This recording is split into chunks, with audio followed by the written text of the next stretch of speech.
영광을 보이시다라는 제목으로 오늘 말씀을 나누겠습니다. 말씀 사경의 세 번째 말씀입니다. 우리 하루하루 이 성육신의 신비를 알아가며 성육신적인 삶을 결단하기를 원하는데요. 그러기 위해서 우리 잠시 첫째 날, 둘째 날 말씀을 잠깐 리뷰를 하고 진행하겠습니다. 첫 번째 날 주제가 뭐였죠? 임재였습니다. 컨닝 페이퍼가 딱 있어요.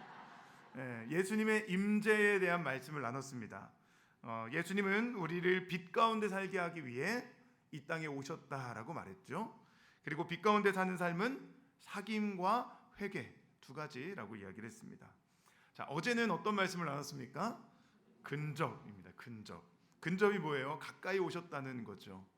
예수님은 우리의 내면 깊숙한 곳까지 근접하셔서 우리의 모든 어둠을 물리치시는 분입니다.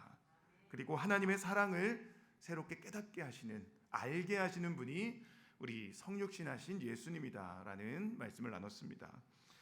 처음 들은 말씀이 아니죠. 오늘은 세 번째 말씀인데요. 선행입니다. 선행.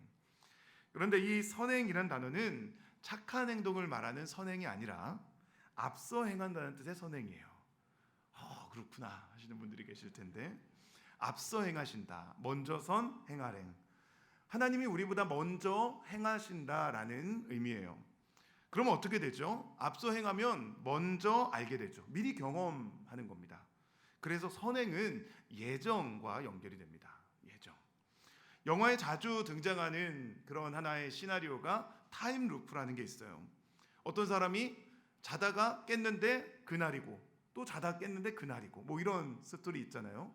어떤 사람이 사고를 당해서 죽었는데 일어나 보니까 그 사고 당하기 전이고, 또 사고를 당해 죽었는데 그 전이고, 이렇게 돌아가는 거예요. 많이 나오는 시나리오죠. 그러면 반복되기 때문에 미리 그 날을 경험한 거고, 그러면 어떤 위험한 일이 있어도 미리 예방할 수 있어요. 요 타이밍에는 차가 여기서 오는구나, 피하지 뭐, 이러면서 넘어가는 거죠. 미리 경험한다는 건 미리 안다는 겁니다. 그런데 하나님에게 이 선행, 하나님이 미리 행하신다는 건 그 정도의 차원이 아니에요. 훨씬 더 고차원적이죠. 세상을 창조하시고 다스리시는 하나님은 창세 전에 이 모든 것을 예정하셨다. 이게 하나님의 선행입니다. 그 말씀이 디모데후서 1장 9절에 있어요. 우리 이 말씀을 같이 읽도록 하겠습니다. 시작. 하나님이 우리를 구원하사 거룩하신 소명으로 부르심은 우리의 행위대로 하심이 아니요 오직 자기의 뜻과 영원 전부터 그리스도 예수 안에서 우리에게 주신 은혜대로 하심이라. 아멘. 사도 바울은 하나님의 구원과 부르심이 영원 전부터 우리에게 주신 은혜대로 하셨다라고 말합니다. 영원 전부터 예정하셨다는 거예요. 자, 이거 엄청 신비한 얘기죠. 우리는 존재하지도 않았던 그때, 시간마저 존재하지도 않았던 그때에 하나님께서 우리에게 이미 은혜를 주셨다라고 말한다는 거예요. 이게 이해가 됩니까? 그러니까 신비죠, 신비. 하지만 성경은 분명히 선언해요. 하나님은 창세 전에 우리를 예정하셨어요. 그리고 그 예정을 신실하게 이루고 계세요. 그 이루는 과정을 우리는 섭리라고 부릅니다. 그래서 우리는 그 하나님의 예정 앞에 순종할 수 있죠. 하나님께서 모든 것을 앞서 행하시고 우리의 모든 길을 예정하셨다는 것은 우리가 온전하게 하나님을 신뢰할 수 있는 근거가 돼요. 그래서 하나님의 선행은 우리의 순종의 이유가 되는 겁니다. 하나님 아시니 나는 따라갑니다. 그게 선행이라는 본문 안에 들어있어요. 그 사실을 보여주는 게 예수님의 성육신입니다. 예수님은 하나님이 미리 아시고 예정하셨다는 그 사실을 믿고 이 땅에 오시고 십자가를 지셨어요. 그게 선행. 조금 전에 읽은 디모데후서 1장 9절 바로 뒤에 10절이 있는데요. 10절에 이렇게 말합니다. 이제는 우리 구주 예수 그리스도의 나타나심으로 말미암아 나타났으니 그는 사망을 패하시고 복음으로써 생명과 썩지 아니할 것을 드러내신지라라고 했습니다. 이건 구절의 성취죠. 영원 전부터 하나님께서 예정하신 구원과 부르심이 예수님의 성육신으로 말미암아 우리에게 나타났다라고 말하는 거죠. 자, 이게 가능했던 이유는 예수님이 순종하셨기 때문이에요. 하나님 아버지를 믿고 그 계획이 완전하다는 것을 믿고 순종하셔서 이 땅에 오셨기 때문에 하나님의 완전한 계획이 드러났다라고 말하는 거죠. 이 순종이 우리에게 있느냐? 이게 오늘 질문이에요. 정말 우리는 하나님의 선행을 믿고 사는가? 하나님의 예정하심을 믿고 사는가? 하나님의 완전한 계획을 신뢰하며 살고 있는가? 오늘 이 말씀을 통해 우리가 고민해야 되는 겁니다. 예수님은 하나님 아버지를 믿으셨어요. 완전히 신뢰하셨어요. 그래서 억지 순종을 하지 않으셨죠. 예수님의 순종은 온전한 신뢰에서 나온 겁니다. 온전한 신뢰. 하나님을 알기에 하나님의 예정에 순종한 거죠. 요한은 그 순종의 모습을 영광이라고 말합니다. 그게 오늘 보면 14절이에요. 같이 읽겠습니다. 시작. 말씀이 육신이 되어 우리 가운데 거하심에 우리가 그의 영광을 보니 아버지의 독생자의 영광이요 은혜와 진리가 충만하더라. 아멘. 말씀이 육신이 되어 우리 가운데 거하심에, 이게 성육신이죠. 요한은 성육신을 통해 우리가 그의 영광을 봤다라고 말해요. 어떤 영광이라고 말합니까? 아버지의 독생자의 영광이다라고 말해요. 하나님 아버지의 독생자, 그러니까 예수 그리스도가 하나님이시다라고 고백하는 이야기를 여기에 나오고 있는 거죠. 여러분, 이건 아주 놀라운 표현입니다. 왜냐하면 이 사도 요한은 예수님과 공생애를 함께 했기 때문이에요. 3년간 함께 먹고 자며 같이 살았다는 거죠. 그러면 인간이신 예수님을 봤을 거예요. 그렇죠? 여러분, 연애하고 결혼하고 다른 게 뭐예요? 연애는 겉모습만 보지만 결혼하면 속모습까지 보잖아요. 그럼 별의 별 모습을 다 보죠. 양말 던져놓는 거, 뭐 이빨 안 닦는 거. 인간의 모든 모습을 보는 게 결혼 생활이에요. 같이 사니까요. 그런데 이 예수님과 제자들이 그렇게 3년을 살았다고요. 상상해 보세요. 인간과 다른 어떤 초월적인 모습으로 예수님이 사셨을까요? 예수님은 이슬만 먹고 사셨을까요? 아니에요. 참이슬 아닙니다. 예수님도 똑같이 인간이셨어요. 예수님도 똑같이 밥을 드셨고 똑같이 잠을 자셨고 똑같이 아파하셨어요. 예수님은 완전한 인간이셨습니다. 오히려 이사야는 이렇게 예언해요. 흠모할 만한 아름다운 것이 없다. 뭐 볼품이 없다는 거죠. 사울처럼 키가 다른 사람보다 월등히 크거나 다윗처럼 아름다운 외모를 가진 그런 존재가 아니었다는 거예요. 예수님은 눈에 띄지 않는 보통 사람의 모습이었다라고 말해요. 근데 외형만 그랬다는 게 아니죠. 예수님은 온 몸이 완전히 인간과 똑같은 모습이었어요. 그래서 배고픔을 느끼셨고 잠도 주무셨죠. 물론 성품적인 탁월함은 있었겠지만 육체적으로는 완전한 인간이었어요. 그건 육신의 한계를 가지고 있었다는 말입니다. 그래서 약간 좀 거북할 수 있는데 예수님도 인간의 생리 현상을 가지고 계셨다라고 봐야 돼요. 불경스럽습니까? 우리와 같아지셨다는 거죠. 화장실도 가셨을 거고 방구도 끼셨을지도 몰라요. 이게 참 우리가 상상하기 참 어려운 모습 아닙니까? 그런데 히브리서 4장 15절에 이렇게 말해요. 우리에게 있는 대제사장은 우리의 연약함을 동정하지 못하실 리가 아니요 모든 일에 우리와 똑같이 시험을 받으신 이로되 죄는 없으시니라. 아멘. 여러분, 여기에 은혜가 있는 거죠. 성경은 인간이 되신 예수님이 인간의 연약함을 그대로 가지고 계시다고 말해요. 그래서 우리를 동정하시죠. 우리를 이해하시죠. 육신의 약함도, 감정의 기복도, 죄의 유혹도 예수님 모두 직접 경험하신 분이라고 말하는 거죠. 하지만 죄를 짓지 않은 그 예수님의 모습을 이야기해요. 그 예수님이 있기 때문에 우리는 은혜의 보좌 앞에 담대히 나아갈 수 있어요. 연약한 내 모습을 다 아시기 때문에 시험과 싸우며 살아가는 나를, 그럼에도 번번이 지는 나를 주님 다 이해하시기 때문에 우리는 은혜의 보좌 앞에 담대하게, 원어적으로는 뻔뻔하게 주님 앞에 나아갈 수 있는 거예요. 조금 전에 죄를 짓고도 와서 예배 드릴 수 있는 거, 주님이 연약하셨기 때문이죠. 그게 은혜죠.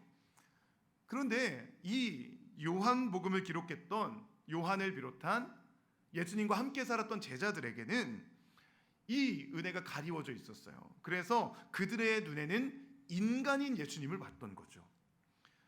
제자들과 3년을 24시간 함께 살았다고 생각하면 이들은 예수님을 하나님으로 보기에는 참 어려웠을 가능성이 높습니다. 어떤 초월적인 예수님보다는 인간 예수님이 눈앞에 있었기 때문이죠. 당시에는 더구나 프라이버시가 지켜지기 어려운 세상이었어요. 예수님의 땀 냄새가 막 났을 거예요. 피곤해 잠자는 모습, 때론 화장실 가는 모습도 봤을지도 모릅니다. 지극히 인간적인 예수님. 그런데 이 사도 요한은 그런 예수님을 창조의 말씀으로 기록하세요. 그리고 아버지의 독생자의 영광을 봤다라고 말하는 거죠. 이 상상해 보면 참 대단한 고백이지 않습니까? 요한은 눈에 보이는 대로 판단하지 않았습니다. 겉으로 보기엔 분명 인간이었지만 그 예수님의 실체가 아버지의 독생자였다는 걸 그는 고백하고 있어요.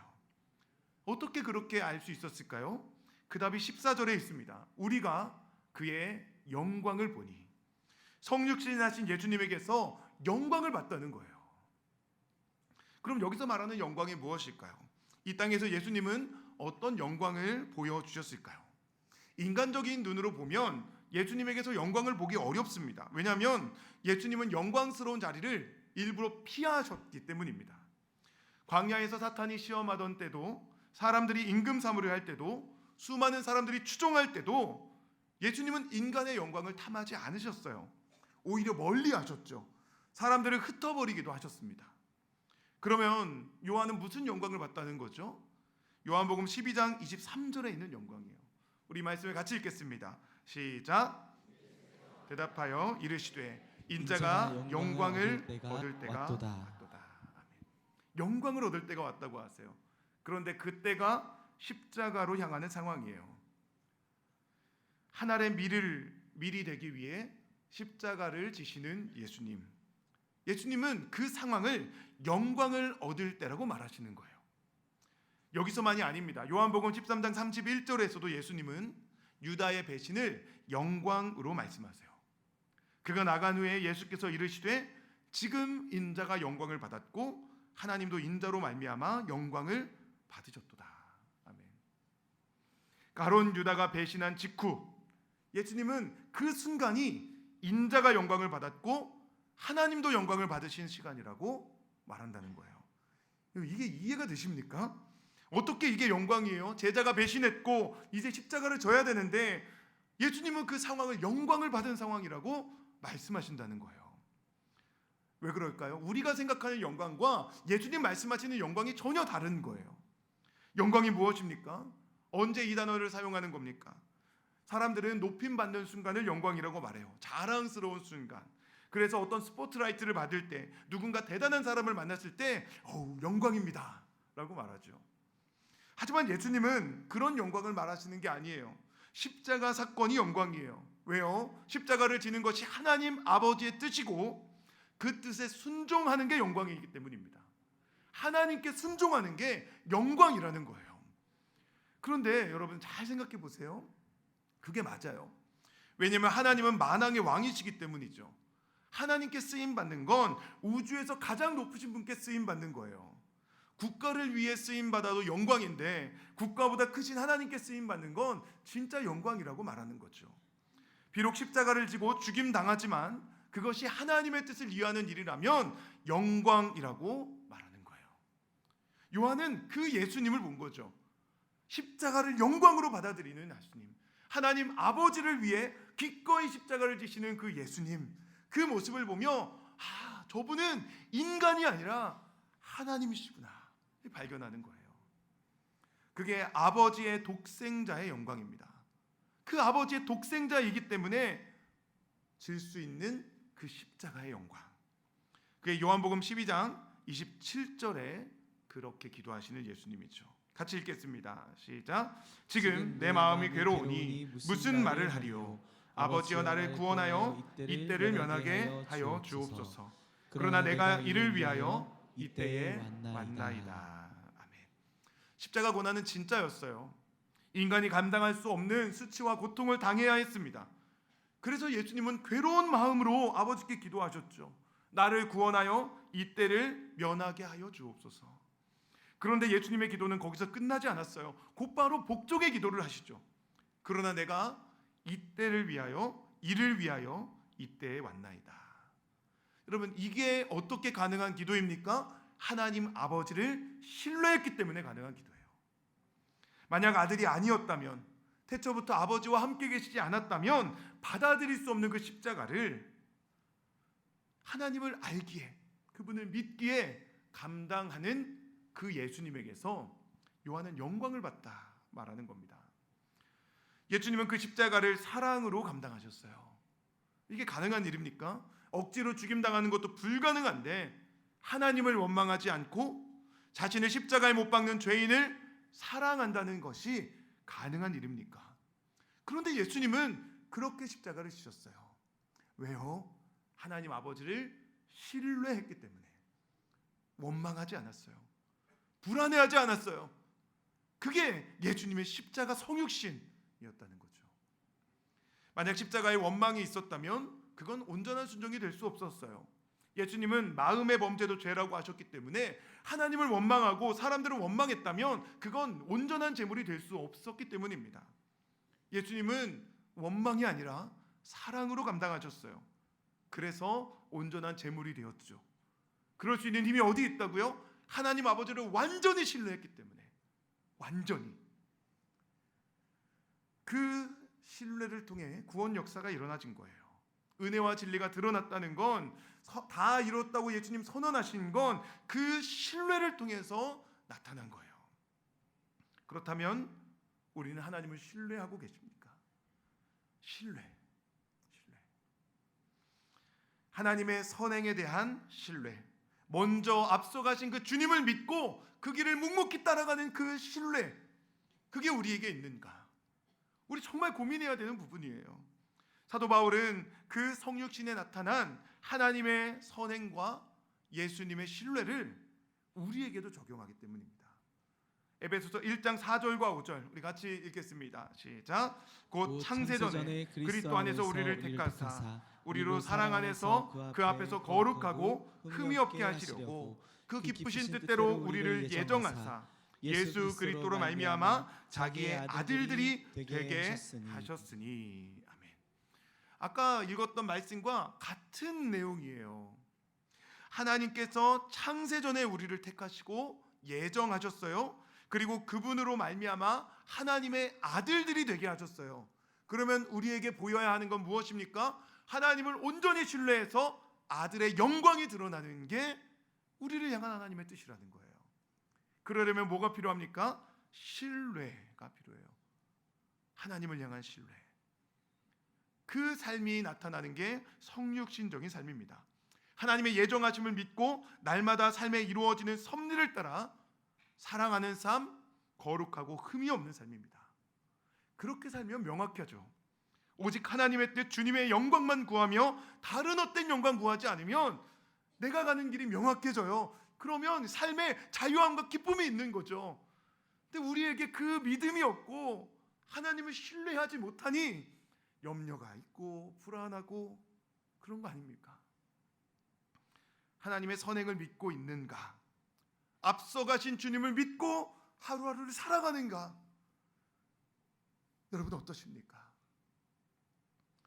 세례 요한은 그런 삶을 살았습니다. 그래서 예수님을 높일 수 있었죠.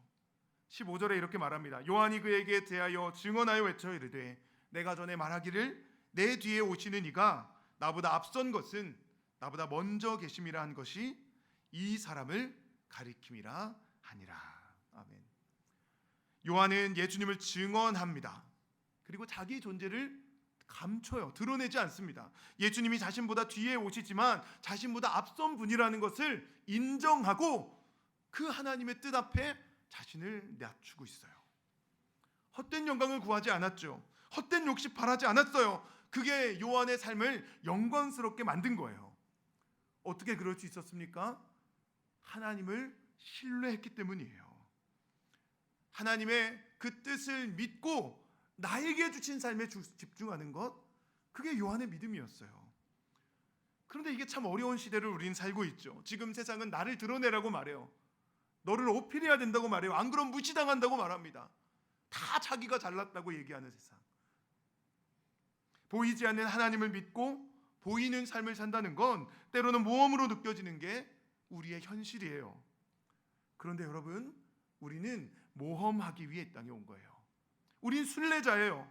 믿음으로 이 순례의 길을 걸어가라고 주님 우리에게 말씀하셨죠. 하나님이 계시다는 믿음, 그분이 내 길을 인도하시다는 그 믿음, 그게 최선이라는 믿음을 가지고 이 땅을 살라고 우리를 이 땅에 보내신 거예요. 그런데 우리가 그렇게 살아가고 있는가? 여러분, 그 부분이 안 되기 때문에 인생에 걱정이 많고 근심이 많은 거예요. 그 부분에서 자유하면, 하나님을 전적으로 믿으면 우리는 자유하며 살 수 있어요.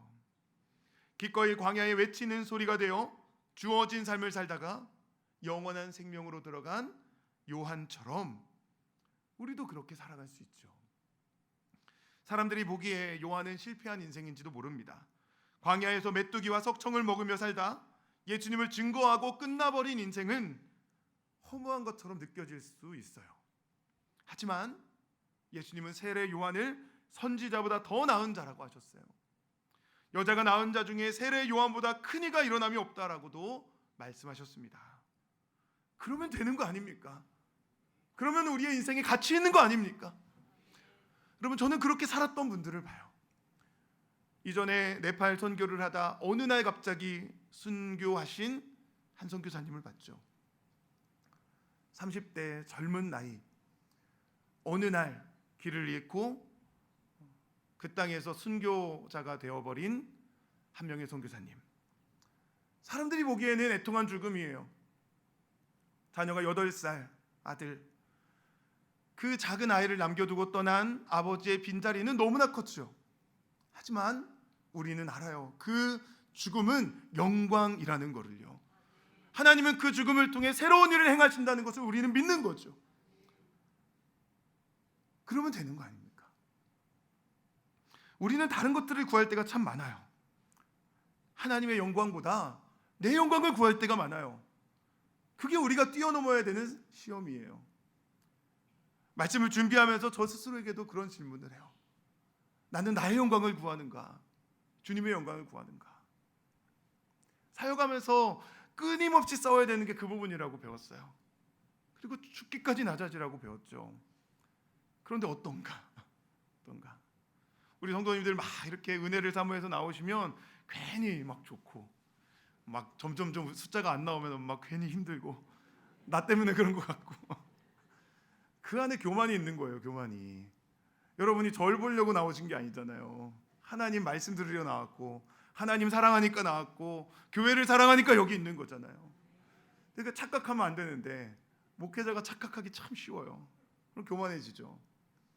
하나님의 영광을 구하는 것, 오직 주의 영광을 구하는 것, 말로만이 아니라 정말 우리의 삶으로 그 하나님을 따라 살아갈 때 우리 삶이 최선이라는 것, 그걸 믿고 살고 있는가? 하나님은 우리가 하나님의 은혜 안에 살라고 말씀하세요? 주님의 선하심을 믿고 살라고 하세요? 그게 우리의 미션이에요. 그 미션을 달성하기 위해 하나님은 우리에게 성령을 보내주셨죠. 요한복음 16장 13절 말씀 같이 읽겠습니다. 시작. 그러나 진리의 성령이 오시면 그가 너희를 모든 진리 가운데로 인도하시리니 그가 스스로 말하지 않고 오직 들은 것을 말하며 장래일을 너희에게 알리시리라. 아멘. 우리는 성령의 시대를 살고 있어요. 성령 하나님께서 역사하시는 시대입니다. 그런데 이건 어떤 특별한 기적을 말하는 게 아니에요. 성령 하나님의 역할은 우리를 진리 가운데로 인도하시는 거라고 말씀하잖아요.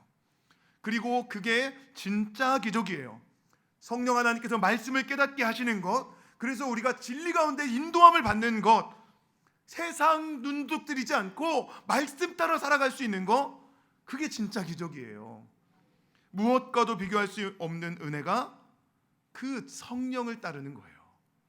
특별히 예수님은 성령께서 장래일을 알리신다라고 하셨어요. 이거는 점쟁이처럼 미래를 알려준다는 그런 말이 아닙니다. 하나님의 뜻은 그렇게 단편적인 게 아니기 때문이에요.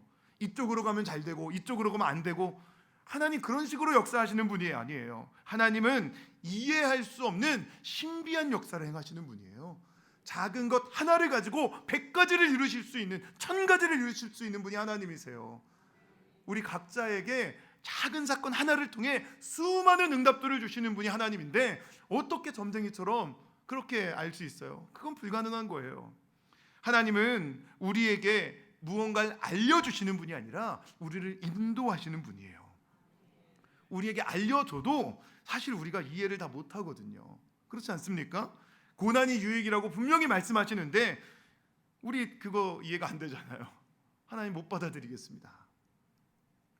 하나님은 진리 가운데로 인도하세요. 우리에게 말씀을 따라서 살게 하시죠. 앞서 행하신 하나님을 믿고 따라가라고 우리에게 말씀하시는 분이에요. 선행하신 하나님을 믿고 온전히 신뢰하는 것, 그게 성령님이 우리에게 하시는 역할이에요. 하나님은 우리를 인도하신다 말씀하세요. 하나님의 선행을 믿으면 그래서 길을 몰라도 돼요. 어디로 가든지 상관없어요. 주님이 나를 인도하시는데 무엇이 걱정입니까? 온전히 순종하며 살 수 있는 거죠. 그러면 담대해집니다. 당장 길이 보이지 않는 인생이라도 성령 하나님께서 인도하시면 길을 잃지 않는다고 우리는 믿는 거예요. 그리고 걸어가는 거죠. 성령께서 인도하시면 길이 만들어진다고 믿는 거예요.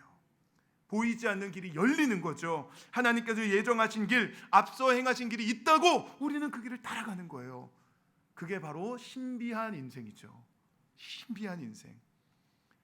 우리가 그 은혜를 누릴 수 있기를 원합니다. 그러려면 하나님 신뢰하셔야 돼요. 구약 시대에는 그 하나님 신뢰하는 게 어려웠어요. 왜냐하면 성경이 없었거든요. 그래서 아브라함마저도 갈 바를 알지 못하고 나아갔다라고 말해요. 히브리서 11장 8절에 그렇게 말하죠. 아브라함은 부르심을 받을 때에 순종하여 장래의 유업으로 받을 땅에 나아갈새 갈 바를 알지 못하고 나아갔으며 하죠. 아브라함은 부르심에 순종했어요. 그런데 히브리서는 갈 바를 알지 못했다고 해요. 창세기 12장 4절을 보면 아브라함은 말씀을 따라갔다고 했는데 히브리서는 다르게 기록해요. 왜 그럴까요? 아브라함에게 주셨던 말씀이 모호했기 때문이거든요. 하나님은 내가 내게 보여줄 땅으로 가라고만 하셨지 어디로 갈지 어떻게 살지 그런 말씀하지 않으셨어요. 그냥 가라 하시고 그냥 인도해줬죠. 아브라함은 그 하나님을 믿고 나아갔어요. 그래서 불안했죠. 더 모호했어요. 하지만 믿었기에 믿음의 조상이 됐어요. 그런데 우리는 그런 모호한 하나님이 아니에요. 우리는 갈 바를 알고 살아가는 존재예요. 왜요? 성경이 있으니까요. 말씀해 주셨으니까요. 분명한 말씀이 이미 주어졌어요. 이 성경 안에는 내 인생의 앞길을 하나님 말씀하시는 그 보화가 들어있어요. 그 말씀을 따라 살면 되는 거죠. 그게 우리에게 주어진 삶이에요. 모호한 삶이 아니에요. 주님 따라가는 삶은 말씀 따라 살아가는 삶이에요. 매일매일 말씀을 묵상하고 오늘 나에게 주시는 말씀을 따라 순종하며 살아가는 삶이에요. 이건 매우 구체적인 겁니다. 그러면 하나님께서 모든 것을 합력하여 선을 이루신다고 우린 믿고 사는 거죠. 정말 중요한 말씀 아닙니까? 우리 많이 인용해요. 그런데 이 말씀이 여기 기록되어 있는데도, 분명히 여기 기록되어 있고 안 지워지는데도 불안해해요. 선을 안 이루실까 봐, 뭔가 잘못된 일이 일어날까 봐. 그게 아니라고요.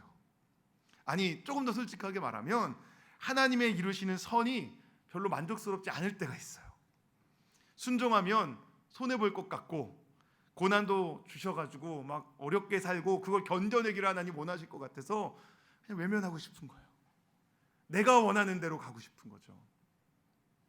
그럴 수 있어요. 하나님이 인도하시는 게 손해처럼 느껴질 수도 있어요. 그런데요, 우리는 믿어야 돼요. 그 길이 최선이에요. 그 길이 최선이에요. 내가 눈에 보이기에 좋다고 그 길이 좋은 게 아니에요. 롯과 아브라함을 보세요. 롯이 보기에 그 땅은 너무나 좋은 땅이었는데 그 간 땅이 소돔과 고모라였잖아요. 내가 보기에 좋은 땅이 결국 좋은 땅은 아니에요. 하나님이 보시기에 좋은 길로 가야죠. 하나님은 분명히 우리에게 약속하셨어요. 하나님은 선하게 우리에게 역사하세요. 그분을 믿어야 돼요. 그게 예레미야 29장 11절입니다. 우리 같이 읽겠습니다. 시작. 여호와의 말씀이니라. 너희를 향한 나의 생각을 내가 아나니 평안이요 재앙이 아니니라. 너희에게 미래와 희망을 주는 것이니라. 아멘. 여러분 이 말씀 믿으십니까? 그러면 하나님 뜻 신뢰하실 수 있으십니까? 하나님을 온전히 믿고 살아갈 수 있으십니까? 아멘. 아멘. 도전하십시오. 도전하십시오. 뭐에 도전할까요? 말씀과 기도에 도전하는 거예요. 영적인 삶. 하나님의 뜻은 오직 은혜로만 알 수 있기 때문입니다.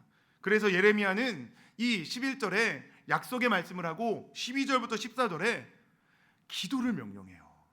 이것도 한번 같이 읽어보죠. 12절부터 14절. 자, 같이 읽겠습니다. 시작. 너희가 내게 부르짖으며 내게 와서 기도하면 내가 너희들의 기도를 들을 것이요 너희가 온 마음으로 나를 구하면 나를 찾을 것이요 나를 만나리라. 이것은 여호와의 말씀이니라. 나는 너희들을 만날 것이며 너희를 포로된 중에서 다시 돌아오게 하되 내가 쫓아보내었던 나라들과 모든 곳에서 모아 사로잡혀 떠났던 그곳으로 돌아오게 하리라. 이것은 여호와의 말씀이니라.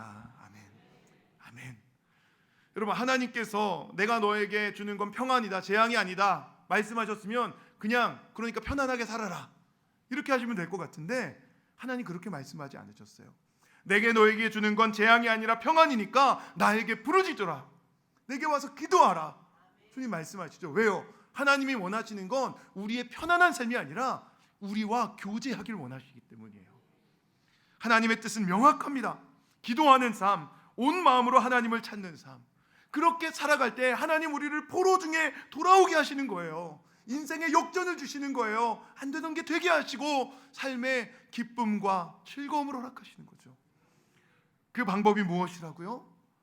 기도하는 것, 말씀 앞에 서는 것, 하나님을 간절히 찾는 것, 그 믿음을 갖는 거예요. 하나님의 선행을 믿고 앞서가신 예수님 따라가는 삶이에요. 물론 그 길에는 고난이 있어요. 하나님은 우리에게 꽃길을 주시겠다 약속하지 않으셨어요. 고난이 있어요. 하지만 고난은 영광의 문이에요. 그래서 이런 말이 있잖아요. No cross, no crown. 십자가 없으면 영광도 없다. 십자가를 져야 영광이 있는 거예요. 그건 주님이 정하신 법칙이고 우리는 그 십자가 속에서 주님을 믿고 영광 가운데 나아가는 거예요. 하나님의 자녀로서 그분의 영광을 드러내기 위한 것이 우리의 삶이기 때문입니다. 예수님은 그 삶을 성육신으로 먼저 보여주신 거예요. 죽기까지 복종하신 삶, 그래서 복종하셔서 부활의 영광을 받으신 삶, 그게 성육신이었죠. 그 부르심에 응답한 사람이 바울이었습니다. 바울은 하나님의 뜻을 신뢰했어요. 그래서 표대를 향해 달려갔죠. 성육신하신 예수님처럼 자신의 삶을 맡겨드렸어요. 그리고 영광스럽게 살았고 영광스럽게 죽었어요. 세상 두려워 빌빌대지 않고 하늘 시민권을 가지고 살았던 사도 바울. 우리에게도 그런 삶을 꿈꾸는 그 마음이 있지 않으십니까? 주님 사랑하고 싶은 마음, 주님을 위해 살고 싶은 마음, 주님을 위해 멋지게 이 땅 떠나고 싶은 그 마음. 내가 세상을 떠났을 때 주님의 이름을 높일 수 있는 그 삶, 자녀들에게 예수님 믿으라고 말하고 이 땅을 떠날 수 있는 그 삶, 그게 우리의 꿈 아닙니까? 빌립보서 3장 20절 21절 바울의 믿음이 있어요. 같이 읽겠습니다. 시작. 그러나 우리의 시민권은 하늘에 있는지라 거기로부터 구원하는 자 곧 주 예수 그리스도를 기다리노니 그는 만물을 자기에게 복종하게 하실 수 있는 자의 역사로 우리의 낮은 몸을 자기의 영광의 몸의 형체와 같이 변하게 하시리라. 아멘. 여러분 이렇게 살아야 되지 않겠습니까? 우리의 시민권은 하늘권에 있어요. 우리의 시민권 하늘에 있음을 믿고 하늘 자녀로 살아야죠. 세상에 매여 사는 거 말고 주님을 위한 삶으로, 죽기까지 순종하는 그 삶으로. 인생은 한 번이에요. 한 탕이 아니고 한 번이에요. 한 번. 그래서 잘 살아야죠. 어떻게 잘 살 수 있습니까? 열심히 살면 잘 사는 거예요? 돈 많이 벌면 성공한 인생입니까? 누가 그렇게 말해요? 하나님이 그렇게 말하십니까? 세상이 그렇게 말합니까? 세상이잖아요. 하나님은 그렇게 말씀하지 않으셨잖아요. 하나님은 인생의 평가자시고 마지막 심판의 순간 심판의 보좌에는 하나님이 앉아 계세요. 세상이 아니에요. 세상의 평가대로 살면 안 돼요. 하나님의 평가대로 살아야 돼요. 그리고 하나님의 평가는 우리의 믿음이에요. 믿음. 인생을 멀리 보십시오. 그래야 지혜롭게 살 수 있어요. 영원한 생명을 위해 내가 이 땅을 떠나 주님 앞에 갔을 그때를 바라보며 살아야 해요. 주님, 나에게 너 무엇하다 왔냐 말씀하실 때 내가 할 이야기가 무엇이 있겠습니까? 주님 위해 살다 왔어요. 복음 전하다 왔어요. 그게 우리의 마지막 고백이어야 되지 않겠어요? 그냥 잘 살았어요 뭐 이러면 안 되잖아요. 사꾼 목자였어요 이럴 수 없잖아요. 주님 앞에 어떻게 서기 원하십니까? 우리는 예수 그리스도를 위해 살아야 돼요. 믿음으로만 사는 삶, 하나님의 신비한 예정과 섭리를 믿으며 앞서가신 예수님 따라가는 것, 유일한 길이요 진리요 생명 되신 주님을 따라가는 것, 그게 가치 있는 삶인 거예요. 다른 길은 없어요. 오직 주님을 따르는 길밖에 없어요. 예수님은 하나님 아버지를 믿고 죽기까지 복종하셨어요. 그리고 요한복음 6장 38절에 이렇게 말씀하셨습니다. 내가 하늘에서 내려온 것은 내 뜻을 행하려 함이 아니요 나를 보내신 이의 뜻을 행하려 함이니라. 아멘. 예수님은 이 삶의 목적을 한순간도 벗어나지 않았어요. 그래서 성육신을 감당하셨고 그게 예수님의 영광이었습니다. 끝까지 한 길 걸어간 것, 우리도 그래야 해요. 끝까지 그 길 걸어가야 돼요. 끝까지 그 길, 끝까지 믿는 길, 끝까지 순종하는 길. 어려워도 힘들어도 끝까지 그 길. 하나님은 우리에게 그렇게 살라고 말씀하세요. 이건 불가능한 일이 아니에요. 왜요? 완전한 인간이셨던 예수님이 그렇게 사셨기 때문이에요. 그게 성육신의 은혜예요. 여러분, 예수님 우리와 똑같은 인간이셨어요. 육체적 한계 안에 스스로를 가두셨어요. 하지만 하나님의 선행을 믿고 거룩하게 사셨어요. 그 이유가 무엇일까요? 우리도 그렇게 살라는 거예요. 육신을 입은 예수님, 완전한 인간이셨던 예수님도 그 길을 걸어가셨으니 우리도 할 수 있다는 거예요. 주님 우리에게 말씀하세요. 나를 따르라. 자기 십자가를 지고 나를 따르라. 그 길이 생명이기에 그 길을 따르라고 명확하게 우리에게 보여주세요. 그 말씀에 순종하는 사람이 지혜 있는 사람이에요. 그리고 그렇게 순종하는 사람에게 16절 말씀이 이루어집니다. 이 말씀 같이 읽죠. 시작. 우리가 다 그의 충만한 데서 받으니 은혜 위에 은혜로라. 아멘. 예수님의 영광에는 충만한 은혜와 진리가 있어요. 이건 그냥 가득 차 있는 상태가 아니에요. 넘쳐 흐르는 거예요. 은혜 위에 은혜로라. 은혜가 이미 받았는데 그 위에 더 은혜가 받아지는 거예요. 그러면 쌓이는 삶이죠. 넘치는 삶, 주위에 흘러가 주위를 덮어버리는 삶, 충만하게 주시는 하나님의 은혜, 그 은혜를 흘려보내는 삶. 그래서 연약한 자들을 용서할 수 있는 삶, 원수 같은 사람을 품어줄 수 있는 삶, 그 삶이 은혜 위에 은혜가 되는 삶이에요.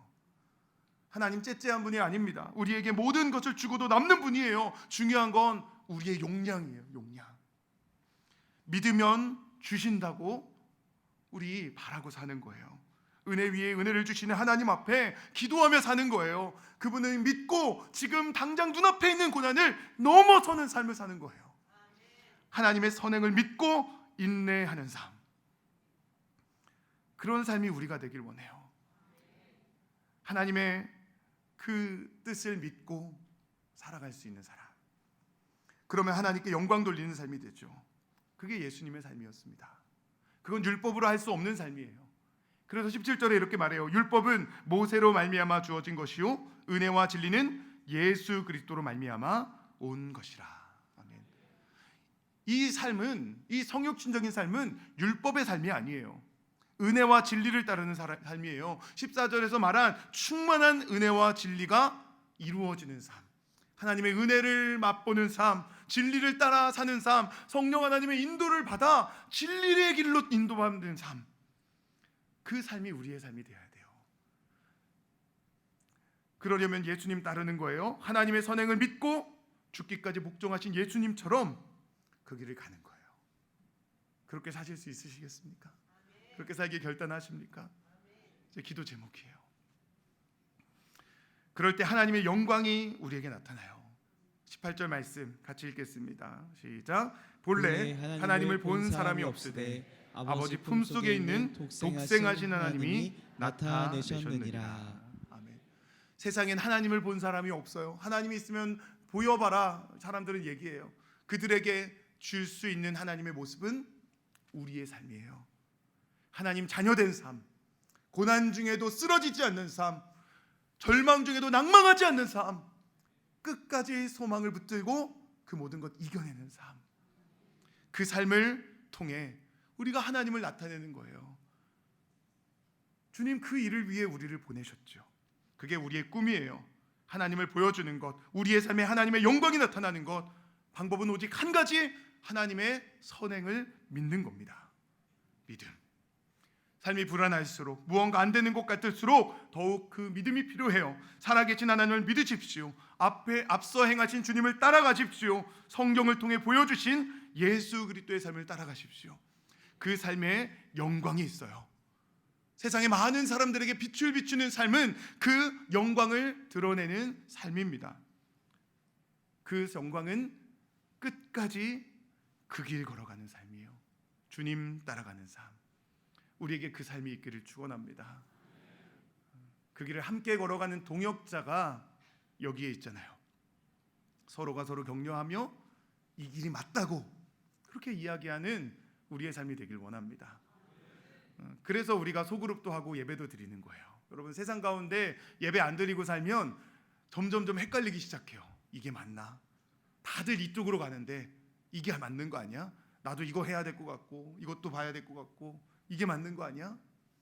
그런데 함께 모여 예배하고 소그룹에서 목장에서 삶을 나누고 말씀을 듣고 기도하다 보면 이게 아니라 이게 맞는 거구나. 이게 맞는 거구나. 집사님 이게 맞아. 사람들 다 이쪽이라고 말해도 아니야 이게 말씀이야. 이쪽이 진리야. 우리 함께 가자. 이야기할 수 있는 것. 그게 교회예요. 우리 그 길을 함께 걸어가도록 부름받았어요. 우리 양문교회가 이 건축의 시간과 또 함께하는 이 사경의 시간을 통해 그런 함께 걸어가는 공동체로 세워져 갈 수 있기를 예수님의 이름으로 축원합니다. 이제 우리 말씀을 마치고 기도하겠습니다. 여러분 인생은 언제나 불안해요. 한 치 앞도 모르는 게 당연합니다. 하지만 그런 인생에 하나님의 은혜가 있어요. 앞서 행하신 하나님은 우리 인생의 모든 것을 예정하셨고 우리의 삶을 인도하고 계세요. 그 하나님은 성경을 통해 우리에게 약속해 주세요. 우리는 창세전에 예정되었고 하나님의 선한 계획 속에 있고 하나님 우리를 사랑하신다고 성경은 말씀하고 있습니다. 그 말씀을 믿는다면 우린 담대하게 살아갈 수 있어요. 하나님의 선행을 믿고 사는 삶, 그 삶에 하나님의 영광이 드러날 줄 믿습니다.